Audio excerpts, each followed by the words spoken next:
Lecture de la compilation post-mortem des écrits de Ellen G. White intitulée Rayon de santé.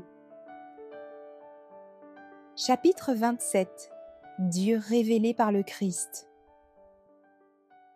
Dieu, par son Fils, s'est révélé comme un être personnel, reflet de la gloire du Père, l'empreinte de sa personne.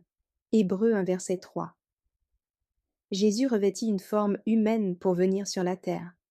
C'est donc un sauveur personnel qui descendit ici-bas et remonta au ciel où il intercède pour nous devant le trône de Dieu. Quelqu'un qui ressemble à un fils d'homme, dit l'apôtre saint Jean, Apocalypse 1 verset 13, exerce auprès du Père un ministère en notre faveur. Le Christ, la lumière du monde, voilà l'éblouissante splendeur de sa divinité, et vécu parmi les hommes, afin que ceux-ci puissent, sans être consumés, connaître leur Créateur. Depuis le péché, nul n'a jamais vu de Dieu que sa manifestation en Jésus-Christ. Moi et le Père, nous sommes un, disait-il. Jean 10, verset 30. Personne, dit l'apôtre saint Jean, ne connaît le Fils, si ce n'est le Père. Et personne non plus ne connaît le Père, si ce n'est le Fils, et celui à qui le Fils veut le révéler. Matthieu 11, verset 27. Le Christ est venu ici-bas pour enseigner aux hommes ce que Dieu désire qu'ils sachent. Au ciel, sur la terre, dans les eaux profondes de l'océan, nous voyons les œuvres de ses mains. Tout ce qui a été créé témoigne de sa puissance, de sa sagesse et de son amour. Mais ce n'est ni par les étoiles, ni par les océans, ni par les cataractes que nous pouvons connaître la personnalité de Dieu telle qu'elle nous est révélée en Jésus-Christ. Dieu a jugé bon de nous donner une révélation plus nette que celle que nous offre la nature, afin de nous décrire sa personnalité et son caractère. Il a envoyé son Fils ici-bas pour révéler, autant que les hommes étaient capables de les discerner, la nature et les attributs du Dieu invisible. Dieu révélé aux disciples. Relisons les paroles prononcées au cénacle par le Christ, à la veille de la crucifixion. L'heure de l'épreuve approchait, et il cherchait à réconforter ses disciples, qui allaient être bientôt terriblement tentés et éprouvés, eux aussi. Que votre cœur ne se trouble point, leur dit-il. Croyez en Dieu, et croyez en moi. Il y a plusieurs demeures dans la maison de mon Père. Si cela n'était pas, je vous l'aurais dit. Je vais vous préparer une place. Thomas lui dit, Seigneur, nous ne savons où tu vas. Comment pouvons-nous en savoir le chemin? Jésus lui dit, Je suis le chemin, la vérité et la vie. Nul ne vient au Père que par moi. Si vous me connaissiez, vous connaîtriez aussi mon Père. Et dès maintenant vous le connaissez et vous l'avez vu. Philippe lui dit, Seigneur, montre-nous le Père, et cela nous suffit. Jésus lui dit, Il y a si longtemps que je suis avec vous, et tu ne m'as pas connu, Philippe? Celui qui m'a vu a vu le Père. Comment dis-tu? Montre-nous le Père? Ne crois-tu pas que je suis dans le Père, et que le Père est en moi? Les paroles que je vous dis, je ne les dis pas de moi-même, et le Père qui demeure en moi, c'est lui qui fait les œuvres. Jean 14, versets 1 à 10. Mais les disciples ne comprirent pas le sens de ces paroles. D'ailleurs, une bonne partie des enseignements du Sauveur leur était encore obscure. Désirant leur donner une connaissance plus claire et plus distincte, il leur dit, Je vous ai dit ces choses en parabole. L'heure vient où je ne vous parlerai plus en parabole, mais où je vous parlerai ouvertement du Père.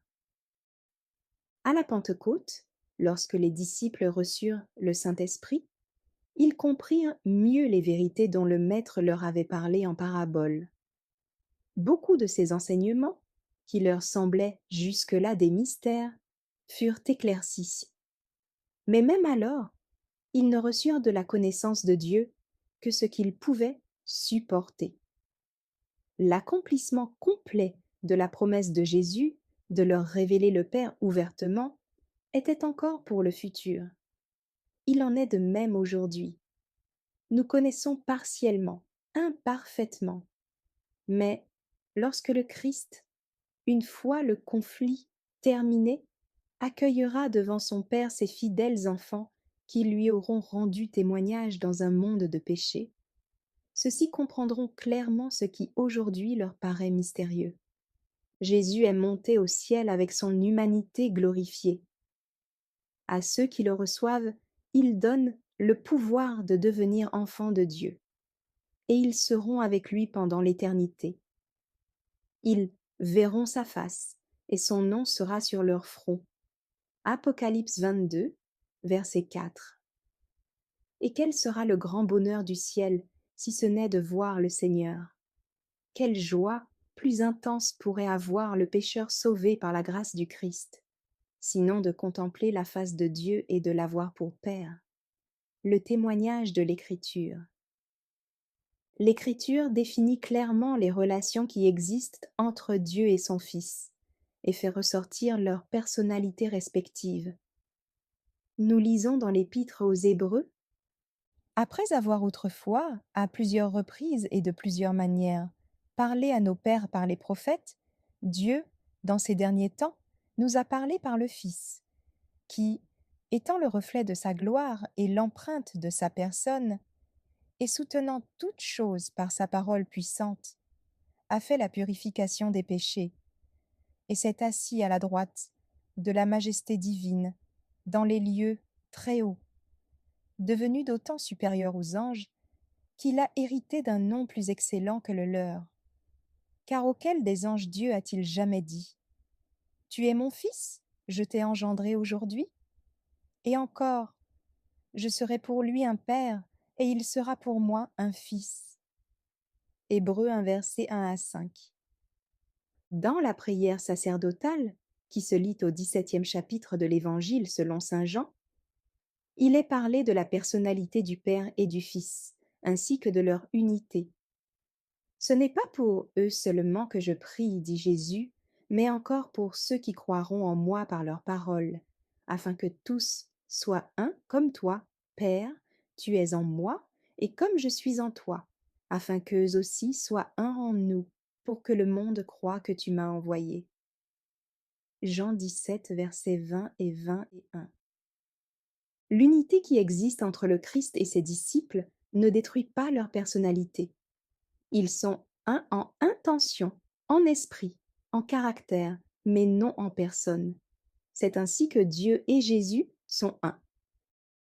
Le caractère de Dieu révélé en Christ. En revêtant notre nature, le Fils de Dieu s'est uni à elle, et en même temps, il a révélé le Père aux pécheurs. Seul celui qui était l'image même du Dieu invisible, qui avait été en sa présence dès le commencement, pouvait révéler à l'humanité le caractère de la divinité. Jésus fut en toutes choses semblable à ses frères. Il revêtit notre chair, eut faim et soif, connut la fatigue. Il devait, comme nous, récupérer ses forces par la nourriture et par le sommeil. Il participa au sort de l'humanité, lui, l'innocent Fils de Dieu. Étranger et voyageur sur la terre, dans le monde mais pas du monde, tenté et éprouvé comme les hommes d'aujourd'hui, il vécut sans péché. Tendre, compatissant, sympathique, toujours plein de prévenance, constamment au service de son Père et des hommes, il manifesta le caractère de Dieu. L'Esprit du Seigneur, l'Éternel, est sur moi, disait-il. Car l'Éternel m'a oint pour porter de bonnes nouvelles aux malheureux. Il m'a envoyé pour guérir ceux qui ont le cœur brisé, pour proclamer aux captifs la liberté. Ésaïe 60 et 1 verset 1. Et aux aveugles le recouvrement de la vue. Luc 4 verset 19. Pour publier une année de grâce de l'Éternel, pour consoler tous les affligés, Ésaïe 61, verset 2. Aimez vos ennemis, disait-il encore, et priez pour ceux qui vous maltraitent et qui vous persécutent, afin que vous soyez fils de votre Père qui est dans les cieux. Matthieu 5, versets 44 et 45. Il est bon pour les ingrats et pour les méchants. Luc 6, verset 35. Il fait lever son soleil sur les méchants et sur les bons, sur les justes et sur les injustes. Matthieu 5, verset 45. Soyez donc miséricordieux, comme votre Père est miséricordieux. Les entrailles de la miséricorde de notre Dieu se sont émues, et le soleil levant nous a visités d'en haut, pour éclairer ceux qui sont assis dans les ténèbres et dans l'ombre de la mort, et pour conduire nos pas dans le chemin de la paix. Luc 1, verset 78 et 79. La gloire de la croix. C'est la croix du calvaire qui nous donne la plus sublime révélation de l'amour divin. Aucun langage ne peut en exprimer la signification profonde. La plume ne saurait le décrire, ni l'esprit humain le concevoir. En contemplant la croix, on ne peut que dire « Dieu a tant aimé le monde qu'il a donné son Fils unique, afin que quiconque croit en lui ne périsse point, mais qu'il ait la vie éternelle. » Jean 3, verset 16. Le Christ, crucifié à cause de nos péchés, ressuscité des morts, monté au ciel. Telle est la science du salut qu'il faut connaître et enseigner. Ce que fut le Christ. Ayez en vous les sentiments qui étaient en Jésus-Christ, lequel, existant en forme de Dieu, n'a point regardé comme une proie à arracher d'être égal avec Dieu, mais s'est dépouillé lui-même en prenant une forme de serviteur, en devenant semblable aux hommes. Et ayant paru comme un simple homme, il s'est humilié lui-même, se rendant obéissant jusqu'à la mort, même jusqu'à la mort de la croix. Philippiens 2, versets 5 à 8. Christ est mort. Bien plus, il est ressuscité. Il est à la droite de Dieu. Romains 8, verset 34. C'est aussi pour cela qu'il peut sauver parfaitement ceux qui s'approchent de Dieu par lui, étant toujours vivant pour intercéder en leur faveur. Hébreux 7, verset 25. Nous n'avons pas un souverain sacrificateur qui ne puisse compatir à nos faiblesses. Au contraire, il a été tenté comme nous en toutes choses, sans commettre de péché. Hébreux 4, verset 15. Voilà la sagesse infinie, l'amour infini, la justice infinie. Ô profondeur de la richesse, de la sagesse et de la science de Dieu. Romains 11, verset 33. Le don ineffable. C'est par le don du Christ que nous jouissons jour après jour des bontés intarissables de Dieu. La fleur au coloris délicat et au parfum enivrant a sa source dans ce don. C'est lui qui a créé le soleil et la lune. Il n'est pas d'étoile dont il ne soit l'auteur. Chaque goutte de pluie, chaque rayon de lumière accordé à un monde ingrat témoigne de l'amour de Dieu en Christ. Tout nous est donné grâce à ce don ineffable du Fils unique de Dieu. Il fut crucifié afin de répandre ses bienfaits sur la terre entière. Voyez quel amour le Père nous a témoigné pour que nous soyons appelés enfants de Dieu. 1 Jean 3, verset 1. Jamais on n'a appris ni entendu dire. Et jamais l'œil n'a vu qu'un autre Dieu que toi. Fis de telles choses pour ceux qui se confient en lui. Ésaïe 64, verset 3. La connaissance qui transforme. La connaissance de Dieu révélée en Christ est indispensable au salut. C'est elle qui transforme le caractère, recrée l'âme à l'image de Dieu et communique à l'être tout entier une puissance surnaturelle. Nous tous qui, le visage découvert, contemplons comme dans un miroir la gloire du Seigneur, nous sommes transformés en la même image, de gloire en gloire. 2 Corinthiens 3, verset 18. Le Sauveur a dit: J'ai gardé les commandements de mon Père. Jean 15, verset 10. Il ne m'a pas laissé seul, parce que je fais toujours ce qui lui est agréable. Jean 8, verset 29. Ce que Jésus a été lorsqu'il était ici-bas, nous devons l'être aussi. Par sa force, il faut que nous vivions la vie noble et pure qu'il a vécue. À cause de cela, dit saint Paul, je fléchis les genoux devant le Père, duquel tire son nom toute famille dans les cieux et sur la terre, afin qu'il vous donne, selon la richesse de sa gloire, d'être puissamment fortifiés par son esprit dans l'homme intérieur, en sorte que Christ habite dans vos cœurs par la foi, afin qu'étant enracinés et fondés dans l'amour, vous puissiez comprendre avec tous les saints quelle est la largeur, la longueur, la profondeur et la hauteur, et connaître l'amour de Christ, qui surpasse toute connaissance, en sorte que vous soyez remplis jusqu'à toute la plénitude de Dieu. Éphésiens 3, versets 14 à 19.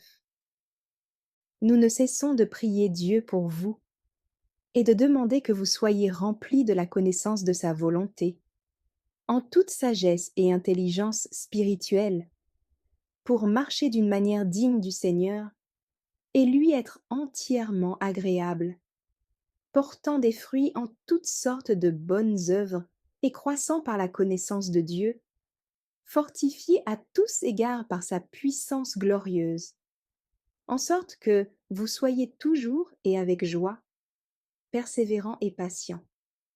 Colossiens 1, verset 9 à 11. Telle est la connaissance que le Seigneur veut nous donner, et sans laquelle tout est vanité. Merci d'avoir écouté cette lecture.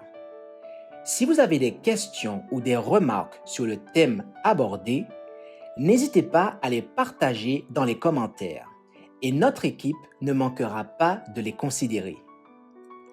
À bientôt sur lereste.org.